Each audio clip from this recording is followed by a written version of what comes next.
മെസ്സു ശരൺ തുടരുന്നുണ്ട്. ശരൺ, ഇതിനകത്ത് ഈ ഇരയുടെ അതിജീവിതയുടെ പ്രതികരണം വളരെ പ്രധാനപ്പെട്ടതല്ലേ? അവരുടെ പ്രതികരണത്തിന് സാധ്യതയുണ്ടോ? കാരണം അന്ന് ഈ ആരോപണം ഉയർന്ന ഘട്ടത്തിൽ തന്നെ ബ്ലാക്ക് മെയിൽ ചെയ്യുകയാണ്.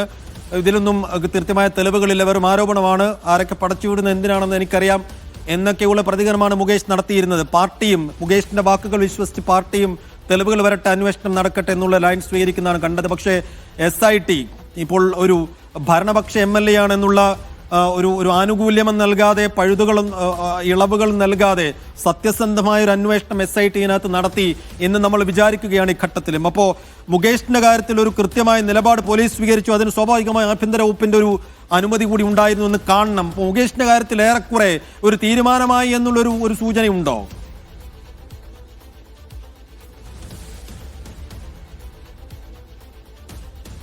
ഈ ഘട്ടത്തിൽ മുകേഷ് MLA സ്ഥാനം രാജിവെക്കുമോ എന്നുള്ളത് എന്തായാലും അദ്ദേഹം തന്നെയാണ് അതിൽ വ്യക്തത വരുത്തേണ്ടത്. ഒപ്പം തന്നെ ഈ ഭരണപക്ഷത്തു നിന്നുള്ള പ്രതികരണം നമുക്ക് ലഭ്യമാകേണ്ടതുണ്ട്. ഏതായാലും സൈഫുദ്ദീൻ ചൂണ്ടിക്കാട്ടിയ മറ്റൊരു പ്രധാനപ്പെട്ട കാര്യം, അതായത് ഈ ഇരയായ ആലുവ സ്വദേശിയായ നടി തുടക്കം മുതൽ തന്നെ അവരുടെ ആരോപണത്തിൽ ഉറച്ചു നിൽക്കുകയായിരുന്നു. പിന്നീട് ഒരു ഘട്ടത്തിൽ അവർ ഈ പരാതി പിൻവലിക്കുകയാണെന്നുള്ളൊരു നിലപാടാണ് എടുത്തിരുന്നത്. അതിന് കാരണമായി അവർ ചൂണ്ടിക്കാട്ടിയിരുന്നത് തനിക്ക് നീതി നിഷേധം ഉണ്ടാകുന്നു എന്നുള്ളതാണ്. തനിക്ക് നേരെ ഭീഷണി അടക്കം വരുന്നൊരു സാഹചര്യമുണ്ട്, അതുകൊണ്ട് തന്നെ താൻ ഈ പരാതി പിൻവലിക്കുകയാണെന്നുള്ളതാണ് പറഞ്ഞിരുന്നത്. എന്നാൽ ഈ പരാതി പിൻവലിക്കുകയാണെങ്കിൽ പോലും അന്വേഷണവുമായി മുന്നോട്ട് പോകുമെന്നാണ് പ്രത്യേക അന്വേഷണ സംഘം നിലപാടെടുത്തിരുന്നത്. അതിനുശേഷം നമുക്ക് കാണാൻ കഴിഞ്ഞിരുന്നത് ഈ നടി പരാതി പിൻവലിക്കുക എന്നുള്ള തന്റെ പഴയ നിലപാട് മാറ്റിയതാണ്.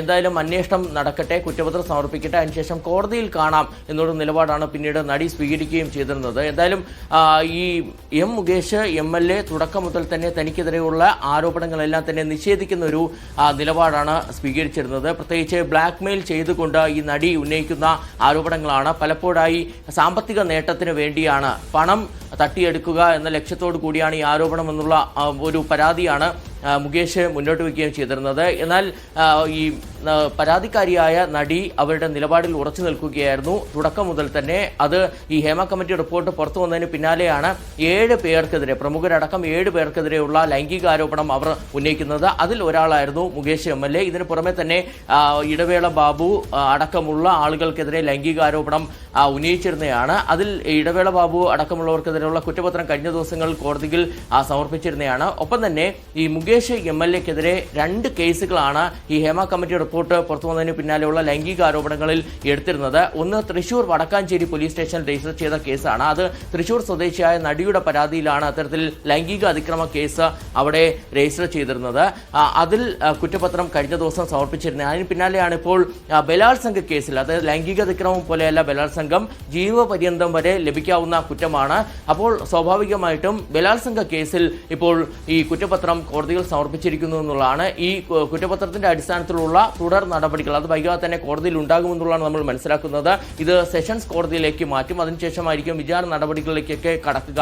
എന്തായാലും ശക്തമായ വാദപ്രതിവാദവും ഇനിയുള്ള വിചാരണ നടപടികൾക്കിടെ നമുക്ക് കാണാൻ കഴിയുമെന്നുള്ളതാണ് വിചാരിക്കുന്നത്. കാരണം ആ വിധത്തിൽ തന്നെ നേരത്തെ ഈ കേസ് നിലവിൽ വന്നതിന് പിന്നാലെ മുകേഷ് ആണെങ്കിലും പരാതിക്കാരിയാണെങ്കിലും അത്തരത്തിലൊരു സ്റ്റാൻഡ് എടുക്കുകയായിരുന്നു. ഏതായാലും ഈ പരാതിക്കാരിയുടെ രഹസ്യമൊഴി അടക്കമുള്ള എല്ലാ നടപടിക്രമങ്ങളും പൂർത്തിയാക്കിക്കൊണ്ട് കൂടിയാണ്, പരമാവധി തെളിവുകൾ ശേഖരിച്ചുകൊണ്ട് കൂടിയാണ് ഇപ്പോൾ കുറ്റപത്രം കോടതിയിൽ സമർപ്പിച്ചിരിക്കുന്നത്. സൈഫുദ്ദീൻ, ഇപ്പോഴും നമുക്കൊരു വൺ സൈഡിൽ നിന്ന് ഇതിനെ കാണാൻ കഴിയില്ല എന്നുള്ളൊരു സംഗതി കൂടി ഉണ്ടല്ലോ ശരൺ.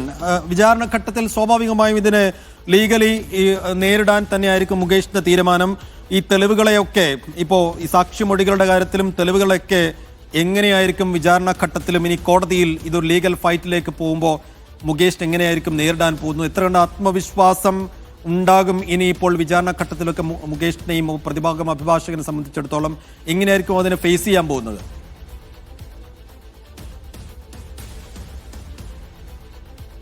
സൈഫുദ്ദീൻ, അത് തന്നെയാണ് ഇപ്പോൾ SITയും പറയുന്നത്.